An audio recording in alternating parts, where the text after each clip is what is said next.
السلام عليكم، ازيكم يا حلوين؟ عاملين ايه؟ يا رب تكونوا بخير. وحشتوني جدا.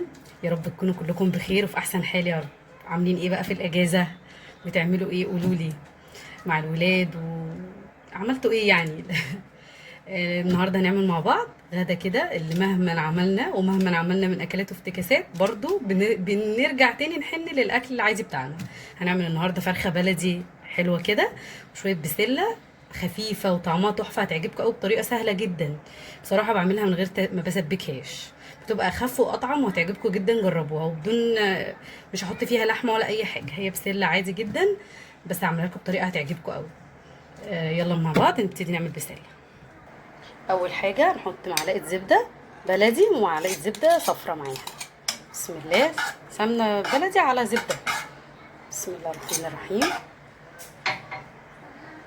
وهننزل عليهم وبصلايه كده لما تسخن مقطعه مكعبات صغيره كده. بسم الله الرحمن الرحيم. بصله بتتشوح كده، انا بحبها تدبل بس مش بحمرها.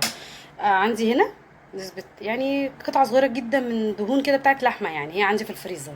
بحب احط حتة كده، بصراحة بتديها طعم حلو قوي. بسم الله.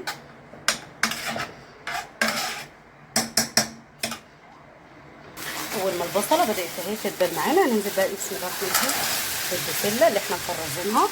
الخطوة دي تخلي البسلة طرية وليها طعم كده وريحة مميزة يعني.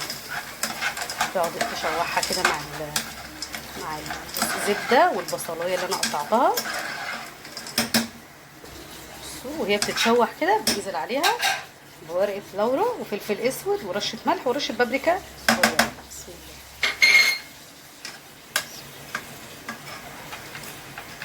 الله. برضه شوح فيها. بسم الله الرحمن الرحيم. جربوها تعجبكم قوي والله، خفيفة وطعمها تحفة. بسم الله.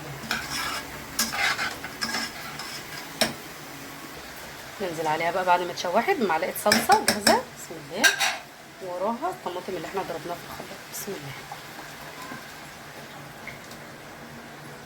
هنغطيها بقى ونسيبها مع بعض مع نفسها كده تتسبك. دلوقتي بقى هنروح نتبل الفرخه البلدي بالتتبيله بتاعتنا المعروفه، بصلايه وفلفل اسود ورشه بابريكا ورشه ملح. هنضربهم مع بعض في الكبه ونعمهم كويس جدا عشان بحب اسوي بيها الفرخه كده من جوه، يعني احشيها بيها. البلدي بتاعتنا النهارده الفراخ رخيصه قوي. عندكم بكام؟ قولوا لي. يعني انا النهارده لقيتها بتاع الفراخ بيقول لي انها النهارده كانت نازله ب 60، بس انا جبت بلدي بصراحه. الكيلو ب 100 جنيه، بس برضه سعرها حلو قوي. قولوا لي الفراخ عندكم بكام ورخصت ولا لا؟ طماطم النهارده لقيتها حلوه قوي ما شاء الله في السوق، برضه سعرها بصراحه حلوه قوي. اسعار الخضار النهارده حلوه قوي في السوق. قولوا لي اسعار الخضار عندكم ايه؟ انا جبت طماطم في ب 15 وفي ب 20، حلوه قوي ما شاء الله يعني. والبطاطس ب 15. خضار شكله حلو النهارده في السوق ما شاء الله. ادي اهو نمسك الفرخه نحشيها كويس جدا بالبصله والحاجه اللي احنا فرمناها نعناها ونتبلها. ودي الفرخه بتاعتنا بعد ما تبلناها ودخلنا التتبيله بتاعت البصل اللي انا عملتها في تحت الجلد ومن جوه، وحطيت الكبد والقوانص من جوه مع البصل وهسيبها شويه قبل ما اروح اسلقها. شايفين ما شاء الله لون البسله تحفه ازاي، والله مش قادره اقول لكم ريحتها حلوه قد ايه بسبب التشويحه اللي مع الزبده دي، وطريه وتحفه ما شاء الله.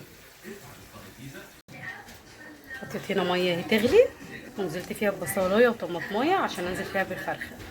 وادي الفرخه حطيت فيها ورق لورا وحبهان. سيبها بقى تستوي مع نفسها. دلوقتي كده هنعمل طبق بتنجان كده يبقى جنب الخضار، يعني عارفين الخضار بقى وفراخ بلدي نعمل بتنجانتين كده محمرين مقليين يعني. بصوا هنا حطينا فلفل احمر حراق وفلفل اخضر وفصل توم واحد. صراحه انا مش بحب اكتر التوم ابدا عشان يبقى طبق يعني طعمه حلو خفيف، خدنا بس الطعم اللي احنا عايزينه من التوم. هندقهم هنا عادي جدا في الهون. احط عليهم معلقه ملح كده، شويه ملح صغيرين، شويه كزبره حلوين كده. بسم الله. شويه كمون، ورشه شطه، ورشه بابريكا كده خفيفه تدي بس لون كده حلو يعني للتتبيله. هحط هنا عليهم بقى على اللي انا دقيته ده كويس جدا هحط شويه خل حلوين كده، بسم الله. نحط ايه؟ عصره ليمونه، بسم الله الرحمن الرحيم. عصره واحده بس يعني تديها طعم حلو. ادي البتنجان بتاعنا قليته وقليت كام قرن فلفل كده معاه. هنحشيهم بقى بالتتبيله التحفه اللي احنا عملناها، والله العظيم تتبيله فظيعه. وما بحبش، جربي ما تحطيش فيها توم كتير. شوفي هتاكلي بتنجان براحتك جدا من غير ما تحسي التعب. نمسك بتنجانيه كده، بسم الله. هنحشيها من جوه. ادي طبق اهو. بعد ما حشيناه كله هنبقى ايه بالتتبيله اللي باقيه عندنا دول، اروح ايه احطهم على الوش كده على قرنين الفلفل، بسم الله. ودي طبق البتنجان بتاعنا الجميل جاهز، بسم الله. بصوا البسله بتاعتنا اتسبكت وجمالها. نعرف طبعا اتسبكت لما تلاقي الزبده كده طلعت على الوش، بسم الله الرحمن الرحيم. ودي الغدا بتاعنا بقى جاهز. البسله بتاعتنا والله العظيم جربوا بجد الطريقه دي هتعجبكم قوي، من غير تسبيكه، وهتلاقوها خفيفه جدا. الملوخيه الخضراء، طبق البتنجان المخلل بتاعنا، رز بشعريه المفلفل، فرخه البلدي بتاعتنا بعد ما اتحمرت، حمرناها عادي في زيت وزبده.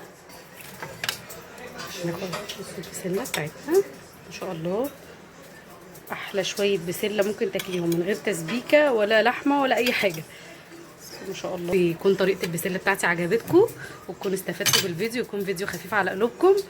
لو عجبكم الفيديو ما تنسوش تتابعونا وتشتركوا معانا، وتستنونا في فيديوهات جايه كتير. سلام.